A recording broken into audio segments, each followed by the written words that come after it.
Eu sou humano e, portanto, nada do que é humano me é estranho. Assim falava o poeta e dramaturgo romano Terêncio, e assim falo eu, Flávio Ricardo Vassoler, escritor, professor e youtuber. E hoje, em mais uma resenha de livro aqui do meu canal do YouTube, Flávio Ricardo Vassoler, eu trago para vocês uma discussão a respeito da formidável novela A Morte em Veneza, obra de 1912, que conta com a autoria do grande escritor alemão Thomas Mann.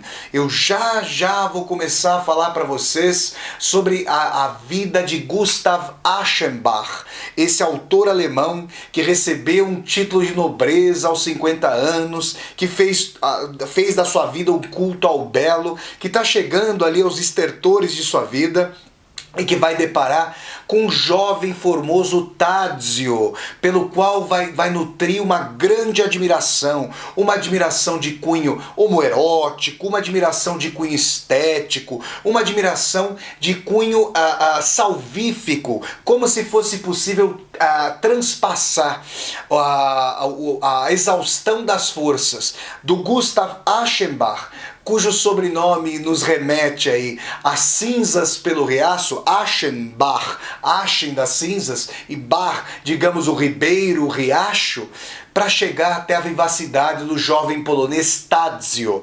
Eu já vou começar a falar com você sobre A Morte em Veneza. Mas antes, eu quero conversar com você que está assistindo a esta resenha. Se você está chegando ao canal pela primeira vez, seja muito bem-vinda e bem-vindo. Eu peço que você se inscreva aqui no canal, toque a sinetinha para poder receber as notificações, e se, ao fim dessa resenha, você gostar do conteúdo da discussão, dê um like no vídeo, curta o vídeo, dissemine o vídeo pelas redes sociais para que nós possamos chegar cada vez mais e mais pessoas. E mais, deixe o seu comentário aqui embaixo desse vídeo para que eu possa conversar com você. Tudo bem? Então vamos lá, gente. A Morte em Veneza, novela de 1912, que contou com a autoria do grande escritor alemão Thomas Mann, prêmio Nobel da Literatura. E, aliás, Thomas Mann tinha uma mãe brasileira, vejam vocês. Bom, A Morte em Veneza, gente, é uma novela bastante sintética, se comparada aí às obras de fôlego do Thomas Mann, como A Montanha Mágica, Os Buddenbrooks, o Doutor Fausto, José e seus irmãos e assim por diante. Do que trata A Morte em Veneza? Bom, como o título já insinua, trata-se da morte. E morte de quem? Do grande escritor Gustav Aschenbach, que vai ali passar umas férias em Veneza, e eu vou contar em quais circunstâncias, e aí, diante do êxtase pela imagem do sumamente belo, daquele que ele considera sumamente belo, o jovem Tadzio, um polonês ali de cerca de 14 anos, uma criança, vamos dizer assim, mas existe aí uma dimensão homoerótica que, aliás, o diretor italiano Luchino Visconti aproveitou muito fazendo uma adaptação cinematográfica da novela Morte em Veneza. Eu vou deixar o link aqui para o filme do Visconti, e no futuro, uma vez já tendo sido feita aí a resenha sobre a novela A Morte em Veneza, no futuro eu também farei uma resenha sobre o filme, sobre a adaptação cinematográfica de A Morte em Veneza por parte do diretor italiano Luchino Visconti. O Visconti também reparou nesse pendor homoerótico do Gustav Aschenbach, do escritor mais velho, pelo jovem Tadzio polonês. Mas é importante dizer que esse pendor homoerótico é totalmente transpassado por um sentido estético, por um sentido de congregação do belo e da energia vital.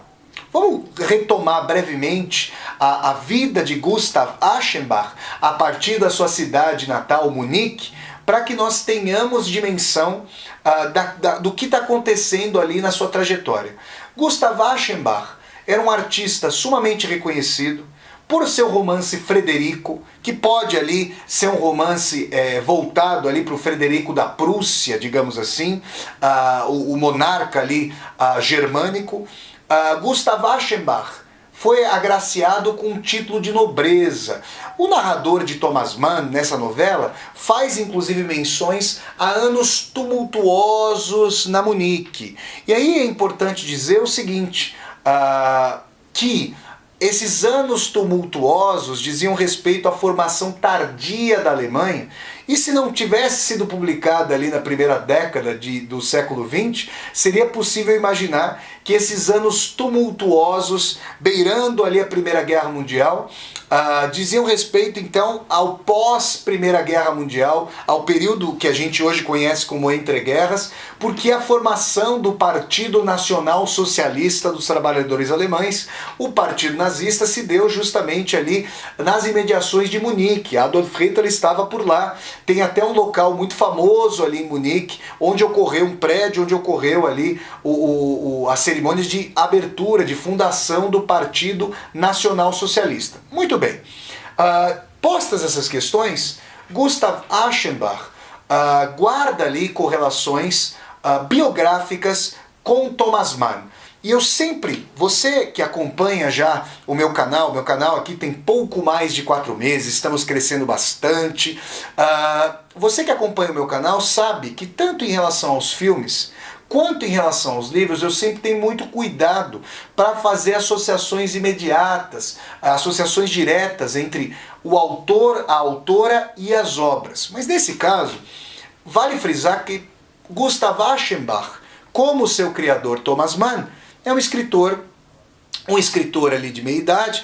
Thomas Mann nasceu em 1875, portanto, quando da publicação, era mais jovem que Gustav Aschenbach, quando da publicação de Morte em Veneza, vamos fazer as contas aqui, 25, de 1875 até 1900 são 25 anos. Mais 12, ele tinha pouco menos de 40 anos. Eu tenho 39 anos, eu sou um pouquinho mais velho do que Thomas Mann quando o escritor alemão publicou A Morte em Veneza com 37 anos.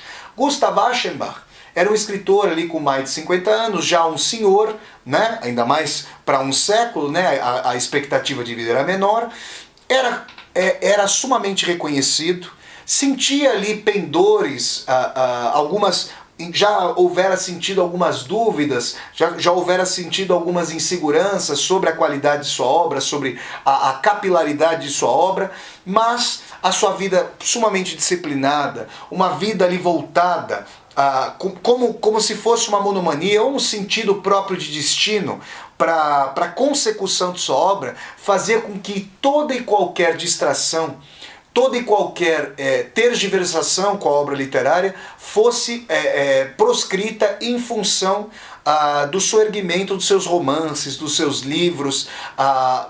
Então, Gustav Aschenbach era alguém que se colocava a serviço da literatura, como um instrumento da literatura e da sua expressão anímica. Tem até uma passagem muito bonita de A Montanha Mágica, quando o narrador de Thomas Mann vai dizer que Gustav Aschenbach era tomado pelo ímpeto ciceroniano, remetendo ali ao grande orador e escritor romano Cícero, ou Cícero, ou Cícero, para dizer sobre as dúvidas aí da pronúncia latina, que falava que havia um verdadeiro motor, um verdadeiro mote, um verdadeiro ânimo que vai dar ali na dimensão de alma, de sopro da vocação que Gustav Aschenbach colocava em prática com disciplina férrea. Mesmo quando peripateticamente transitava pela cidade de Munique, o fazia em busca da vivência mais interior, do cultivo do seu imaginário, do cultivo das ideias.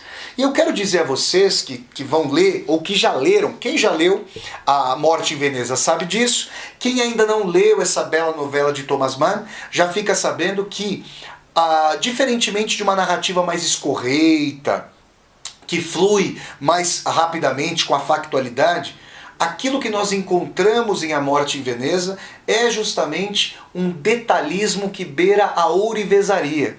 Cada descrição de roupa, descrição de fenótipo, cada descrição anímica ocupa ali uma construção muito bela, muito esmerada, de tal maneira que a gente vai percebendo que as nuances não são apenas detalhes, não são apenas acessórias. Elas dizem respeito ao curso mesmo da narrativa. A gente está muito perto das sensações, dos pensamentos e do imaginário de Gustav Aschenbach. Como se o narrador de Thomas Mann, nessa bela novela, tivesse acoplado uma câmera externa e interna, uma câmera própria ao olho, mas também própria aos afetos de Gustav Aschenbach, e fosse muito íntimo dele. Bom, Gustav Aschenbach já era um escritor consagrado, e num determinado momento, como sabe todo ser criador, toda pessoa que cria, existe ali uma dimensão de que a criação nos toma, e agora eu falo também como escritor, de que a criação nos toma de tal maneira que a gente se sente ali à mercê dos seus desígnios. Se vocês acham, gente, que escrever é algo que vem apenas e tão somente do autor, da autora, para o papel, para a tela do computador, vocês deveriam experimentar a dimensão de que o material, quanto mais maduro e madura é o autor, é a autora, ele vai se impondo. Então existe uma relação meio que de bumerangue, uma relação de reciprocidade, uma pista de mão dupla, uma relação de venha a nós e de vosso reino. De tal maneira que com maturidade você consegue ter um olhar externo, ser um outro para si mesmo, para julgar teu próprio texto. E nesse sentido, existem dias de melhor consecução e dias de muita dúvida. Não é incomum você encontrar autores e autoras que se sentem muito talentosos num determinado momento e por vezes no mesmo dia, ou então passados poucos dias, colocam em xeque, em dúvida, os seus trabalhos. Vocês já não ouviram falar de autores e autoras que chegaram a queimar seus livros, rasgar manuscritos e assim por diante? É essa tensão precípua. E quando um autor chega à maturidade, tem aí o privilégio de ser escorreito na sua criação, ainda que com as idas e vindas, consiga superar a dimensão da dúvida sobre si, o escritor muitas vezes se sente instrumento da sua obra, como se a obra quisesse falar através do autor e não o autor falar através da obra. Essa imbricação sente fortemente Gustav Aschenbach. E aí é um determinado momento em que ele quer, como diz o narrador de Thomas Mann, tergiversar, deixar de lado a obra, cair ali no êxtase do passeio, de uma viagem. E é quando ele então, com toda a sua elegância, com toda a sua vestimenta bem requintada, vai se colocar a caminho da cidade de Veneza. É ali que vai se consumar a primeira vida, e a vida de êxtase, e a vida buscando la petite mort, que é a pequena morte, a expressão francesa por orgasmo, não efetivamente o orgasmo para além do platonismo, para além da contemplação, o orgasmo efetivo, mas a dimensão de uma conjuminação entre afeto, desejo e o belo, a contemplação no sentido efetivo. Contemplação tem ali, tem dentro de si a palavra templo, tem ali o radical da palavra templo. E no templo nós temos o estatuário, o relicário, os santos, os deuses, os semideuses, que são contemplados com veneração, que são na verdade venerados, diante dos quais nos ajoelhamos historicamente. É nesse sentido que o afeto / desejo de Gustav Aschenbach, desde o momento em que ele vê a família polonesa de Tadzio, que ele primeiro por eufonia acha que é Adgio, ou Adgio, depois ele vai se dar conta de que se trata de um apelido a partir do nome Tadeu, do polonês. Ali o Tadzio vai se transformar no objeto de desejo e de contemplação e de admiração do Gustav Aschenbach. E aí é importante dizer que a Veneza com seus canais, a Veneza com a cidade improvável, tomada pelas águas, a cidade que invade as águas e que por ela é invadida, cidade inundada, cidade que traz ali nos seus canais a marca maior ou menor das águas conforme a estação das cheias ou a estação de maior escassez. É importante dizer que o narrador de Thomas Mann vai trazer para nós uma imagem muito bonita.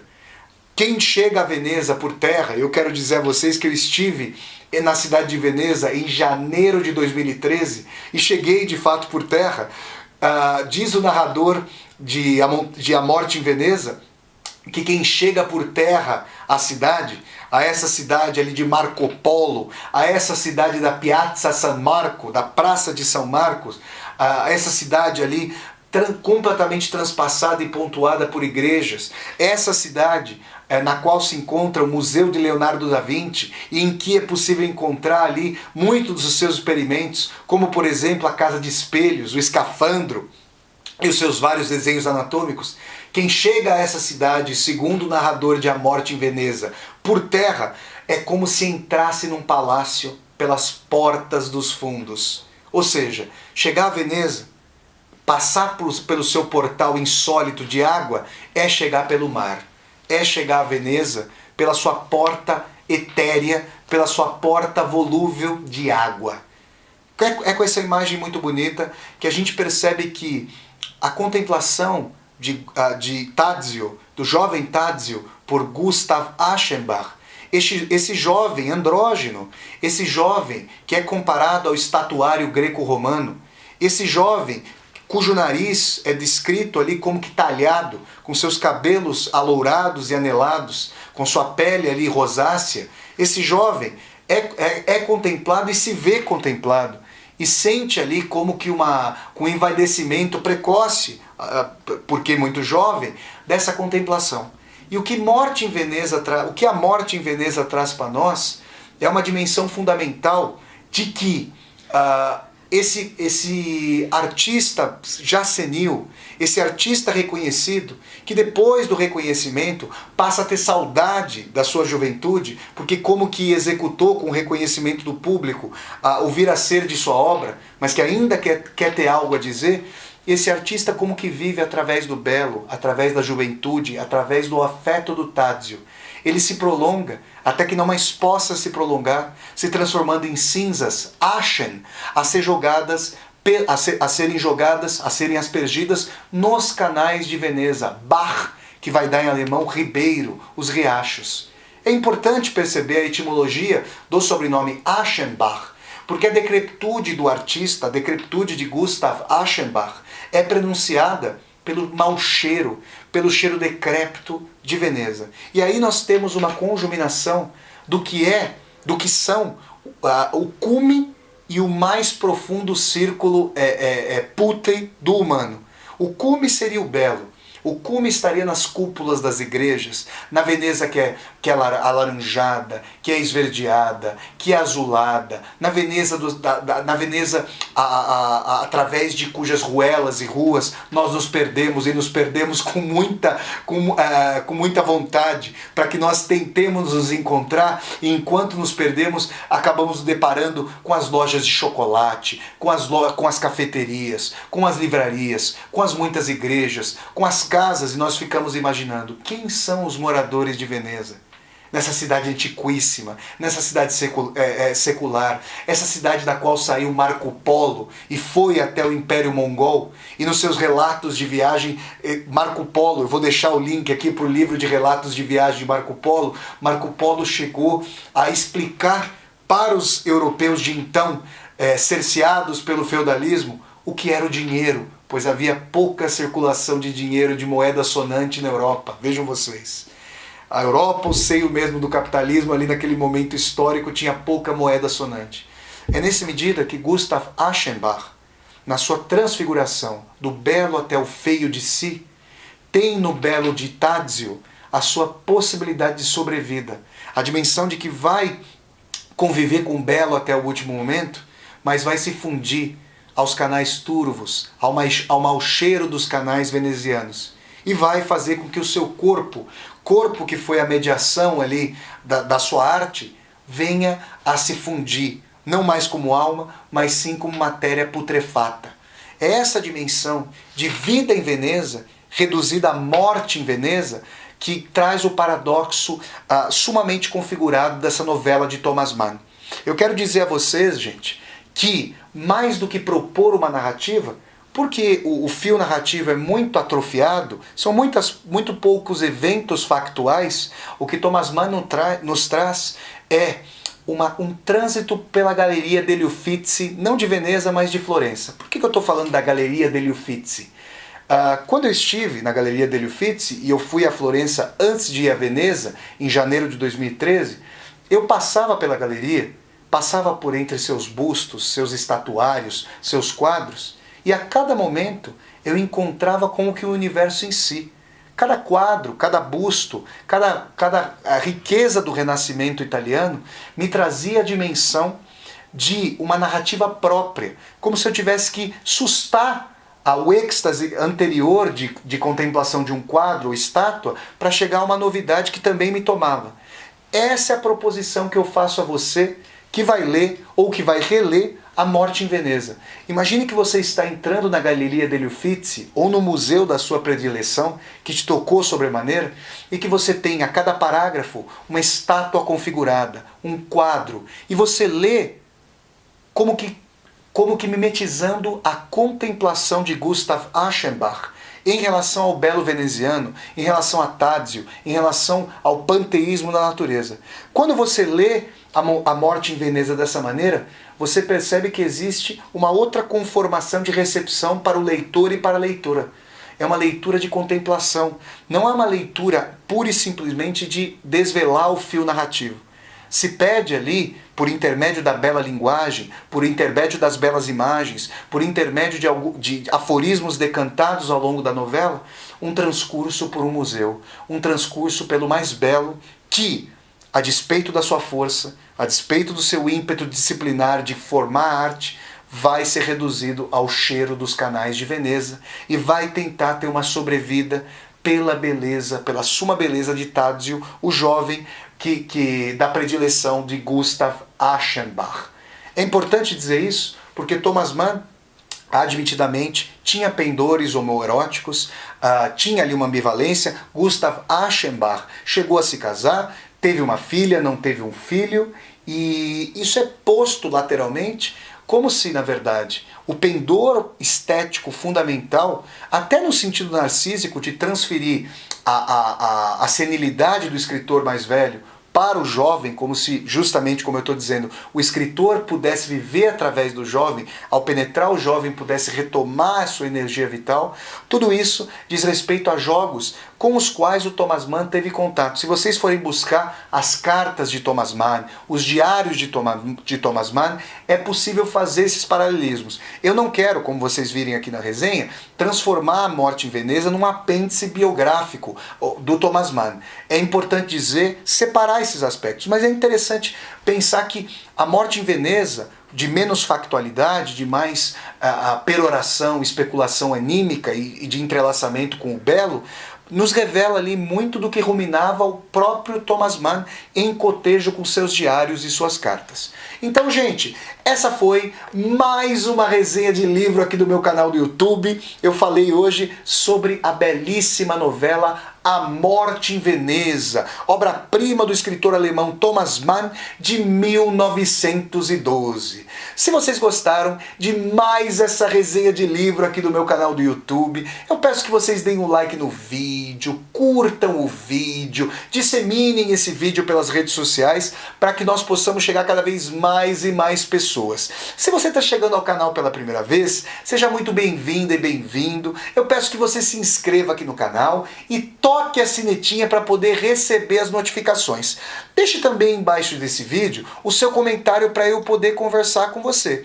E também, embaixo desse vídeo, você vai encontrar uma tecla Seja Membro. Se você gosta das minhas aulas ao vivo, das resenhas de livros, das resenhas de filmes, considere a possibilidade de se tornar um membro ou uma membro humanista do canal e contribuir financeiramente na sua medida para que eu dê continuidade a esse projeto de universidade aberta e ecumênica, trazendo os mais diferentes autores e autoras e temas humanísticos por meio desse meu canal do YouTube. Então é isso, pessoal. Eu deixo o convite para vocês sempre acompanharem as resenhas de livros aqui do meu canal, que acontecem todas as quintas-feiras, às 8 horas da noite. Então é isso, pessoal. Até a próxima e tchau, tchau!